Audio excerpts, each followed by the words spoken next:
راستے لگ گیا۔ مومنو، اللہ سے ڈرو جیسا کہ اس سے ڈرنے کا حق ہے، اور مرنا تو مسلمان ہی مرنا، اور سب مل کر اللہ کی ہدایت کی رسی کو مضبوط پکڑے رہنا اور فرقے فرقے نہ ہو جانا، اور اپنے اوپر اللہ کی اس مہربانی کو یاد رکھنا جب تم ایک دوسرے کے دشمن تھے تو اس نے تمہارے دلوں میں الفت ڈال دی اور تم اس کی مہربانی سے بھائی بھائی ہو گئے، اور تم آگ کے گڑھے کے کنارے تک پہنچ چکے تھے تو اس نے تم کو اس سے بچا لیا۔ اس طرح اللہ تم کو اپنی آیتیں کھول کھول کر سناتا ہے تاکہ تم راہ راست پر رہو۔ اور تم میں ایک جماعت ایسی ہونی چاہیے جو لوگوں کو نیکی کی طرف بلائے اور اچھے کام کرنے کا حکم دے اور برے کاموں سے منع کرے، یہی لوگ ہیں جو کامیاب ہیں۔ اور ان لوگوں کی طرح نہ ہونا جو متفرق ہو گئے اور صاف احکام آنے کے بعد ایک دوسرے سے اختلاف کرنے لگے۔ یہ وہ لوگ ہیں جن کو قیامت کے دن بڑا عذاب ہوگا،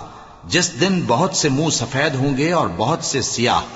تو جن لوگوں کے منہ سیاہ ہوں گے